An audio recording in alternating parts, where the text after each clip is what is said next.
domingo más a la casa del Señor. Qué bueno que podemos estar juntos en este domingo de resurrección, domingo de Pascuas, domingo de libertad, un domingo que nos recuerda que ya nada es imposible porque Él resucitó de entre los muertos. Amén.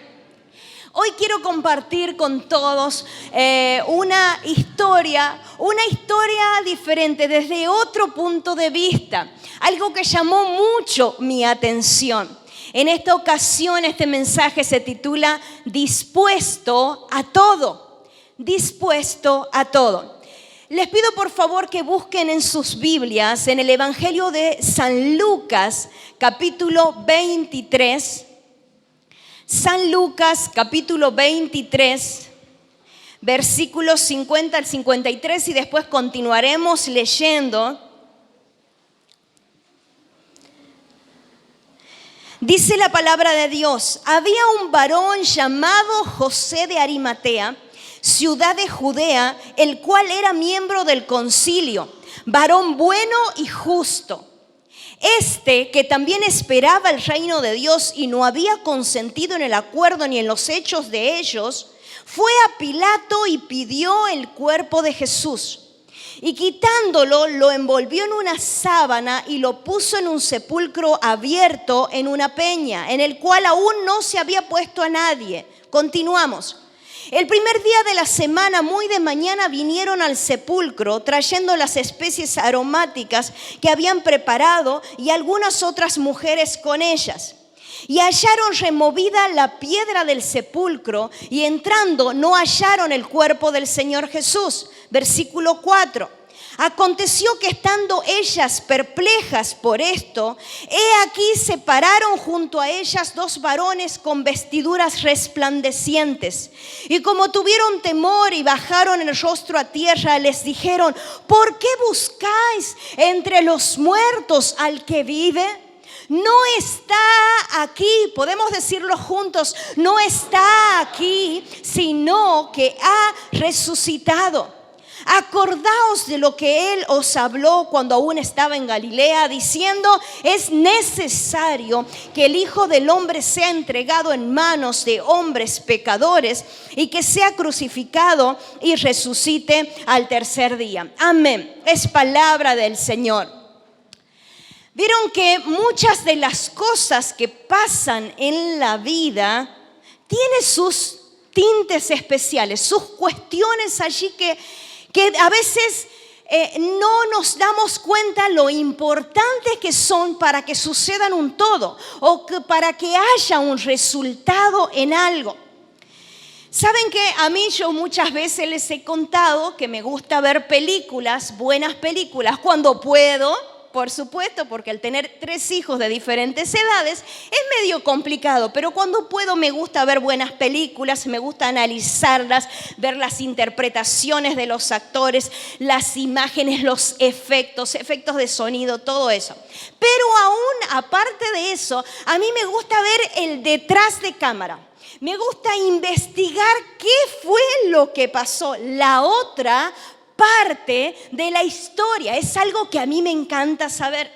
Ya sea lo que tuvieron que hacer o lo que tuvieron que hasta sacrificar algunos actores para poder conseguir ese protagonismo, para poder que te llame la atención, que te diga: wow, es el mejor en lo que hace. Para ver también me gusta ver los desafíos que a veces los directores les ponen a los protagonistas o quienes realizan las películas, el maquillaje, vestuarios, lugares donde fueron filmados, los efectos, la tecnología que hoy en día se usa. Sí, hay gente que detrás de esas películas, para que sean las mejores, estuvo dispuesta a todo. Hay gente que estuvo dispuesta a todo para que sea la mejor película de sus vidas. Muy bien, acabo de leer un relato en el cual comencé contando acerca de un hombre. En el relato de Jesús, su muerte y su resurrección, Hay varios personajes que se destacan, en el cual quizás no parecen los protagonistas o no nos acordamos como si fueran los discípulos centrales, los apóstoles de Jesús, pero que eran necesarios para que transcurra esta historia, porque la historia seguro hubiera sido diferente si ellos no hubieran intervenido.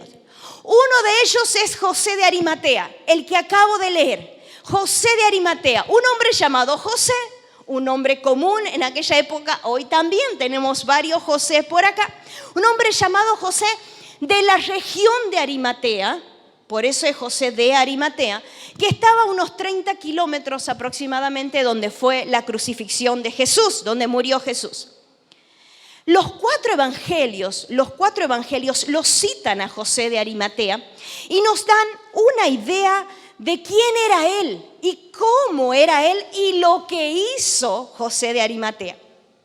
Dice la Biblia, y recién algo hemos dicho, y en nosotros evangelios completa la imagen de José, dice que era un hombre bueno, que era un hombre justo, que era un hombre rico también, de mucho dinero, de la región de Arimatea, que era un miembro importante de la Junta Suprema de los Judíos. O sea, ese grupo encargado de sentenciar a Jesús en la cruz, él era miembro. O sea, era una persona importante, respetado por los judíos y también por los romanos de aquella época. Tenía un estatus, ¿sí? Tenía una categoría allí en su región.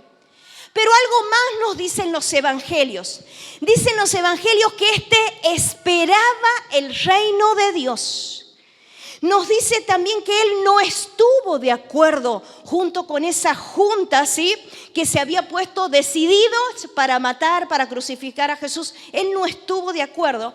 Y hay otra característica especial que nos habla uno de los evangelios, que dice que él era un discípulo secreto de Jesús.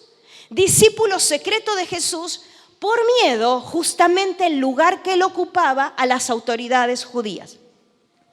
Y este hombre, José de Arimatea, al tener un bien económico abundante, alta posición en sus bienes, tenía para él y para su familia un lugar especial, diferente a los demás, para poder allí, para que estén allí los muertos de su familia, sus tumbas diferentes y separadas a los demás. Y donde él estaban rodeando el Gólgota, ¿sí?, en un jardín que estaba allí rodeando el Gólgota, y en una piedra, ¿sí?, encallada allí estaba hecha esa tumba. Esa tumba nueva, eso aclara específicamente los evangelios. Era una tumba que no había sido usada por nadie. Quizás estaba en plena construcción y agarró justo este momento, pero allí estaba esa tumba nueva. Y si me imagino yo de algo nuevo, cuando piensas en algo nuevo, aparte de imaginártelo en tu mente el color, la textura, ¿no te imaginas también el olor? Cuando uno entra en un auto nuevo, no es lo mismo entrar en un auto que ya tiene sus años o que ha sido muy usado. Cuando uno tiene ropa nueva, no es lo mismo a cuando ya está y tiene sus años de uso. Esta tumba era nueva. Así que yo lo que me imagino en mi mente es que esa tumba solo tenía olor a piedra, solo tenía olor quizás a la humedad del ambiente, un olor refrescante. En la orilla de todo ese lugar eran jardines. Así que era un olor nuevo y seguramente olor también a hierbas aromáticas, que es lo que se acostumbraba en aquella época, nada más. En el Evangelio de Marcos, ahí nos dice que en diferentes versiones, les voy a decir específicamente, dice que cuando José de Arimatea supo que Jesús había muerto, se dirigió a Pilato. ¿Recuerdan quién era Pilato? Ese Pilato que dijo, bueno, está bien, quieren crucificarlo. Perfecto, sobre ustedes sea la responsabilidad, crucifíquenlo. Perfecto, era el que tenía el poder para decidir, la máxima autoridad en esa región donde estaban gobernando los romanos. Entonces a ese hombre dice que corrió este hombre, José de Arimatea, y se presentó. Y dicen en diferentes versiones, dicen una que entró osadamente. En otra dice se dirigió con decisión. Y en otra me encanta que dice se arriesgó para poder hablar con Pilato. Y a eso es lo que voy, se arriesgó, estaba dispuesto a todo. ¿Por qué es lo sorprendente de esto? Porque él no fue llamado por Pilato. No le habían dado la audiencia para que se presente. Recuerden que los romanos estaban sobre los judíos, eran los que gobernaban. Y entonces este hombre entró totalmente decidido a la cámara de Pilato con una orden pidiendo, por favor, fírmala, que yo me quiero llevar el cuerpo de Jesús. Tanto era que arriesgaba su propia vida al presentarse de esa manera delante de Pilato. Pero ¿cuál era el apuro? Porque este hombre estaba apurado. Si vino y no dejó pasar más tiempo, apenas murió Jesús, se acercó, quiero el cuerpo de Jesús. Sabía que para Jesús se acercaba otra hora definitiva allí.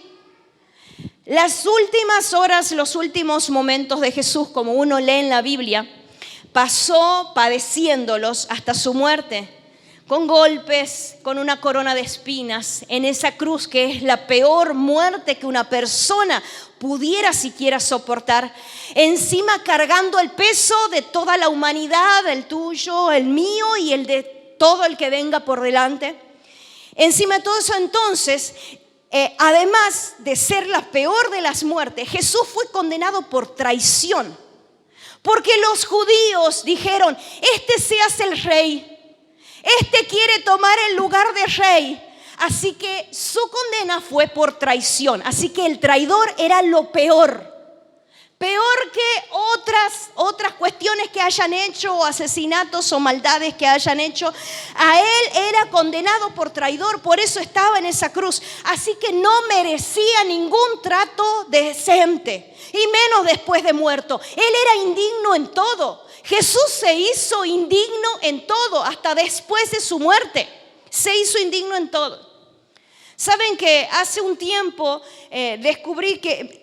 Sé que está hace mucho tiempo, pero hace poco la vi recién. Hay una película que se llama La Resurrección o Resurrección, algo así. Y ahí entendí cómo cuenta la historia de lo que pasa con los muertos en la cruz. Y al verla a la película, realmente comprendí lo que sucede.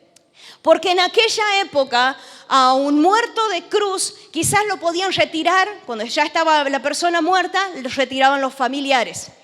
Pero a la persona que había sido condenada por traición, o aquel que no tenía quien retire a ese muerto, que la familia no quería saber nada o no tenía familia, entonces los arrojaban, los tiraban a una fosa común, un pozo.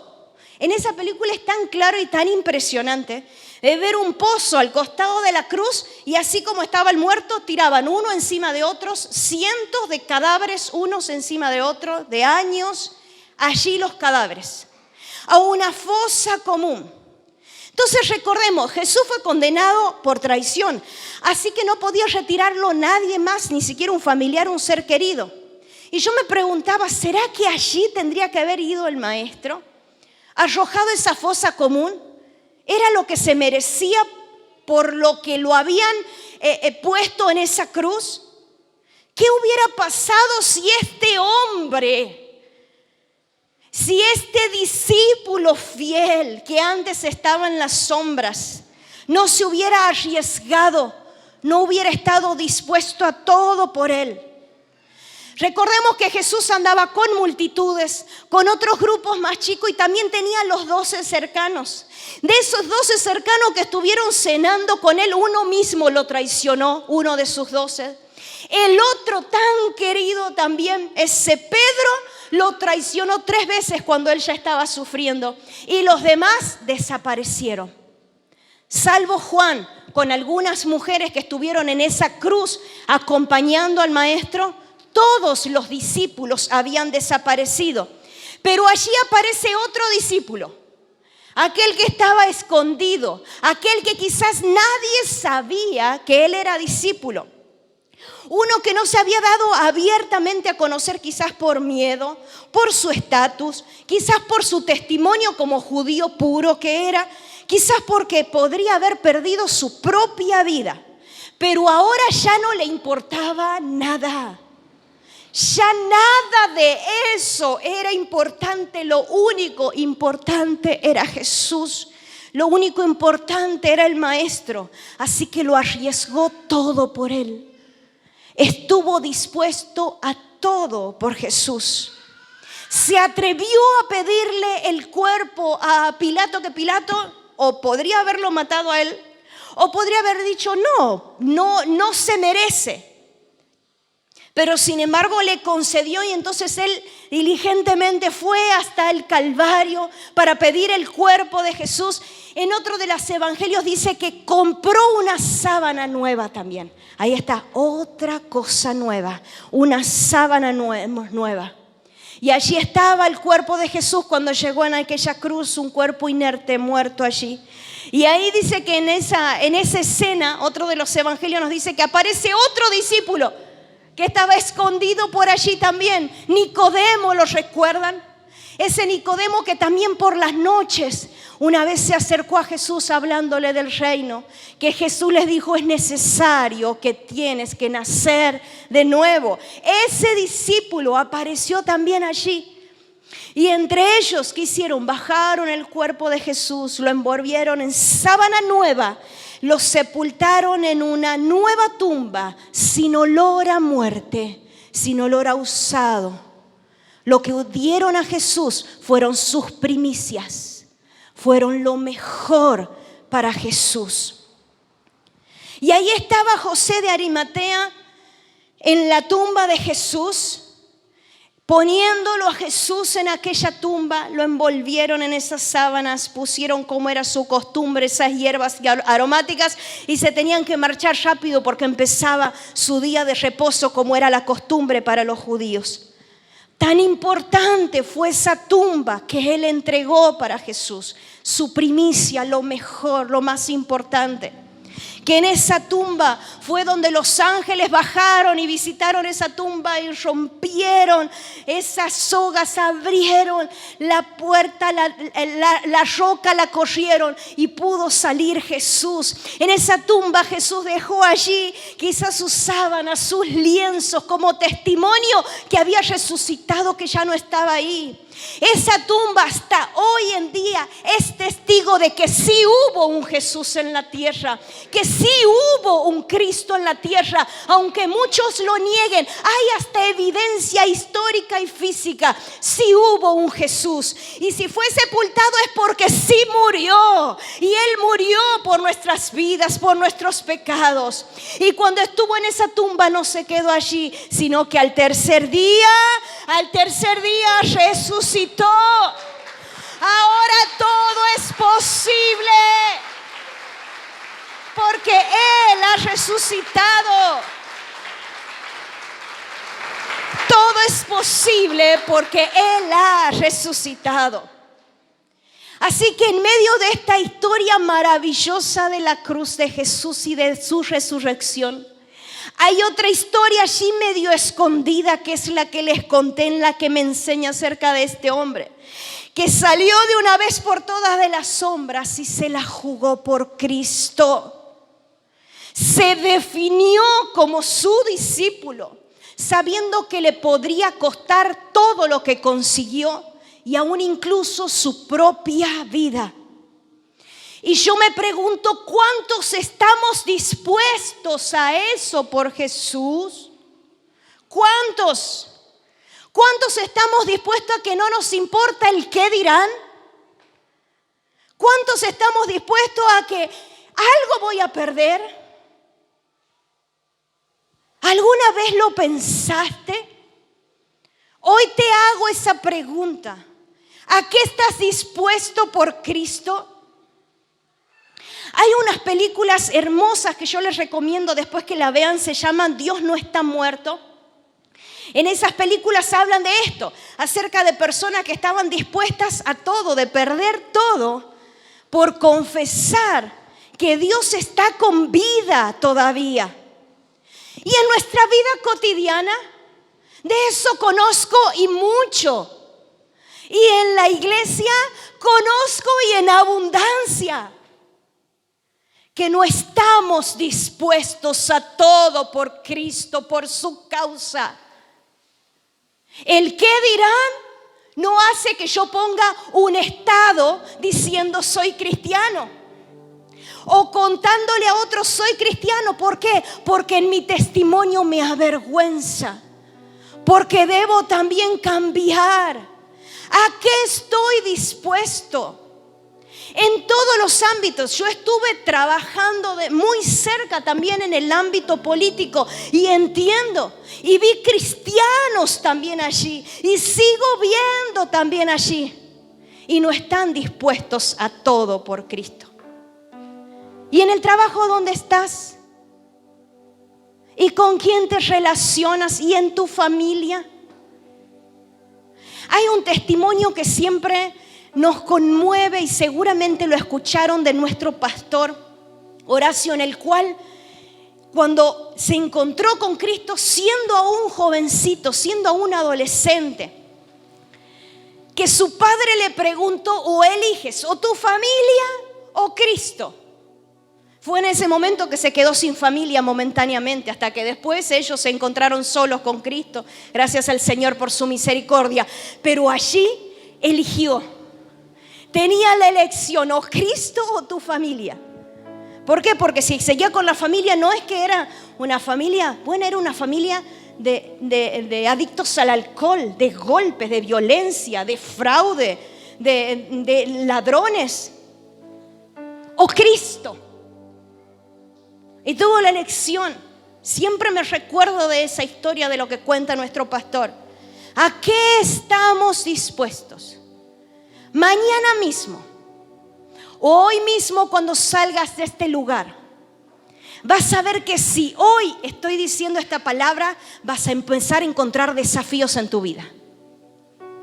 Porque alguien te va a preguntar: ¿qué eres? Alguien te va a preguntar y vas a tener que tomar una decisión. ¿Estás dispuesto a todo por Cristo?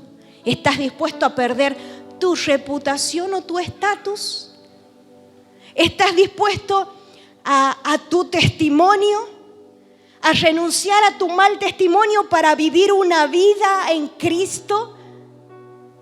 ¿Estás dispuesto a entregar tus primicias a Dios? ¿Estamos dispuestos a entregar nuestra propia vida a Cristo? ¿A qué estamos dispuestos? Jesús está vivo. Jesús vive. Y ese Jesús vivo es el que espera siempre por vos y espera por mí. Así que hoy le hablo a gente dispuesta, que quiera decir: Jesús, aquí me acerco una vez más. Jesús, lo entrego todo.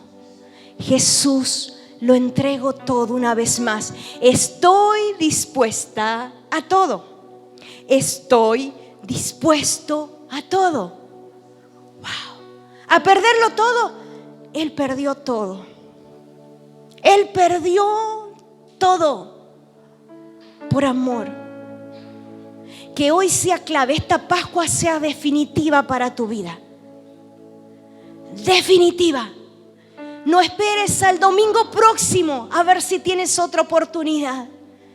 Defínete hoy por Cristo. Gente dispuesta a todo por Él. Alguien que me acompañe en oración, póngase de pie en esta tarde. Cierre tus ojos. Señor Jesús, hoy nos acercamos a ti. Así, tal cual somos. Tú nos conoces. Tú conoces lo profundo de mi corazón. Entiendes todo, sabes todo de mí, Señor. Hoy vengo a ti una vez más, humillado, humillada, para pedirte perdón y para acercarme a ti, diciendo: es esta mi oportunidad y yo la quiero tomar. quiero estar dispuesta a todo por ti. Así como tú estuviste dispuesto a perderlo todo y perdiste todo por amor a mí. Gracias por tu amor. Gracias. Gracias porque resucitaste. Por eso todo es posible. Porque resucitaste, porque ya no estás en el mismo lugar que muchos muertos. Resucitaste, estás con vida y hoy quieres ser mi compañero para siempre. Mi Jesús amado, mi Jesús resucitado. Gracias por aceptarme así tal cual soy. Me entrego a ti, Jesús, una vez más. Gracias por recibirme. Gracias por tu amor. Te amo, Jesús. Te amo, Jesús. Amén. Quiero que cantemos una canción en esta tarde. Cierra tus ojos allí donde estás. Levanta tus manos si puedes. O pon una mano en tu corazón y decís: Señor, te quiero hablar con sinceridad hoy. Oh,